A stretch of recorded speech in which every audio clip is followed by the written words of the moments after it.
Hey everyone, and welcome to PHNX Suns Player Previews. I'm Lindsay Smith. That's Espo. And Espo, today we are talking Cam Johnson. Ooh, Cam Wow, one of my favorites. Cam Wow. There's all sorts of nicknames you can go with for Cam, but the one thing that is 100% true, abundantly clear, as this guy has so much potential on the court, and he's one of my favorite to watch. We talked to him earlier this preseason about his dunk in the finals. Like that dunk is such an iconic moment already, and we haven't even scratched the surface of what this kid can do. I'm really excited for Cam for this upcoming season because a few of the coaches that I have had the privilege of working with have told me year 3 is where they typically see players take the biggest leap. And so it's year 3 for Cam Johnson, and I'm excited to see the leap that he takes. And I think I'm even more excited too because when he was drafted to the Suns, there was a lot of questions about why so high, why did we make this trade? And he silenced everyone. So I think he's got more left in his bag, and he's getting to a point where his confidence level is there, his understanding of the game and the league is there, and he's ready and going to take the next step. He was fantastic last season, but you bring up year 3, it's almost as if it's year 4 for him because of his rookie season is the COVID year, the weird stoppage in March. They come back and they have a training camp in July, basically, play in August. And when he came back in the bubble, he almost looked like he had taken a jump even then. Then year 2, you look at it and, we'll throw his stats up here, but he played fantastic, averaged 24 minutes, 9.6 points a game, 3.3 rebounds, 1.4 assists. The kid just came through in a big way in what was year 2. I'm super excited to see year 3 because that extra time, that extra growth on top of year 3 being that jump year for a lot of guys, I think the sky's the limit. I may be higher on Cam Johnson than a lot of people. I am higher than some of the people hanging out at dispensaries right now when it comes to Cam Johnson. That's how excited I am. Well, you know what, Espo, I will tell you are not the only one. John Bloom a while ago was on our show, and he picked Cam Johnson as his breakout player of the year as well.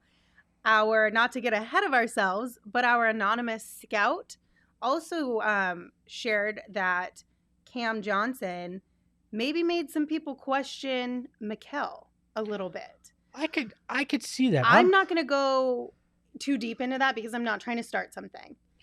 But I think it just speaks to the fact that maybe Cam surprised a lot more people than just us. I agree. And I struggle with comparing those two guys. I know it's because similar age, similar position, but to me, they both can exist in this system. Absolutely. They both can get the bag, and they both can grow in a way that is imperative for this team to stay a contender for a championship for many years. To me, and I've said this on the program before, I think Cam Johnson has a higher ceiling offensively than Mikal.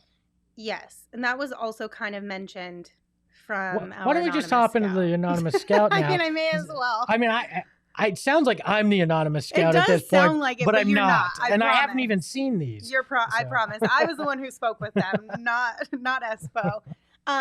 No, because when I talked to our anonymous scout about Mikal, not to go too deep into Mikal, but the question was, what is his ceiling? How close is he to his ceiling? Is he almost there? Maybe, maybe not. But with Cam, it was maybe he made people question Mikal's potential. Maybe Cam has a higher potential than Mikal. Like you said, I don't want to compare the two because I agree with you that they both can exist within this system and both be excellent players, contribute equally, and both get paid. Well, I think this is a perception thing, right? Guys come into the league with certain perceptions about them. And Mikal came in as super defensive player with a lot of offense potential. Right. Cam came in and everybody thought, what? Bad hips. Yes. A guy that's going to be a 3 and maybe some D kind of guy. And when that's the expectation, and then you see some of the athletic things that he's done. Right. It makes you go, wow, a little bit more Yes. when the expectations were set a little bit lower than what they should have been set at. Yeah. But that was the one weakness that the anonymous scout had mentioned. He brought up the health thing again. And that's was the question, when he was drafted, and he did miss a few games this past season. The biggest thing is, can he stay healthy to stay available to continue growing and contributing in the ways that we know he can? Look, and I think it's pretty obvious I didn't go to medical school. I'm not a doctor. But I did have a grandparent with a bad hip, and I imagine once you've had surgery on your hip, it stays a concern forever. It's not one of those things that it magically heals. Yeah. So, of course, I think there will always be injury concerns with Cam, especially the more athletic things he does. The more, I mean, there were some ferocious dunks he had.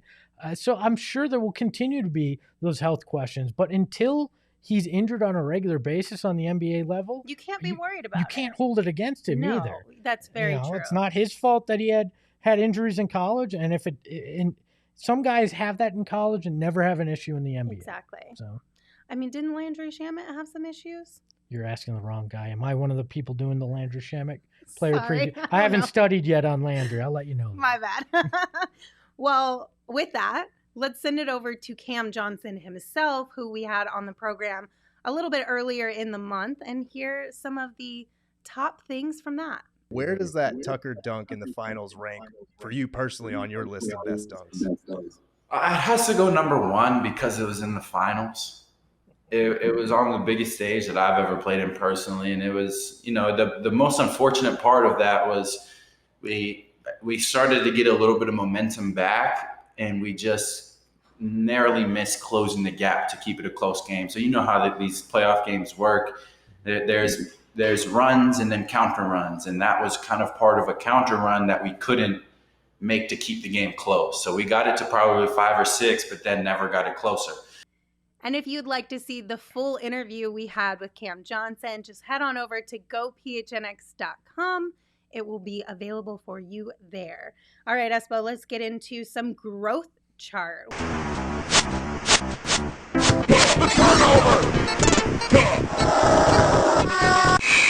What areas does Cam need to grow in, and how will we measure them? I think that really it's defense. He needs to continue to grow defensively. We've seen flashes. Cam has been, for me, a surprise. He's a good defender. Yes, and now we want him to be a great defender. Yes, and I think that could be said for a lot of this roster. And that's something that I'd like to see as part of that year 3 jump, that he becomes the kind of guy that you go, okay, any given night, I know what I'm going to get defensively, and I know it's going to be good, right? So that's one. I'd like to continue to see him be aggressive, put the ball on the floor, work on those handles, because when we see those flashes where he sets up the defense, making them think he's going to just play that corner and sit there. He's really hard to read. That first step, he was fantastic at. And just continuing to do that, doing that on a more regular basis to keep defenses honest, because that's going to open up more of those corner threes for him that we know he can hit consistently. That will make him a truly dynamic player for these Suns. And internal growth is what we've heard preached, right? That's what's going to lead this team back to another Western Conference championship. And Cam Johnson's one of those guys that has the room for that internal growth. If he does those kind of things offensively consistently, we're in a great place. Look out. Yes. That's going to be big. I'm with you on those. In addition to that, I'd also like to see him getting to the rim a little bit more, being just really aggressive there. Cam's a shooter, so we know he's going to knock down shots for us. But like you said, the more that he can do, the more consistently he can do it, the better shape this team is in. Do you have a bold prediction for Cam Johnson? I do.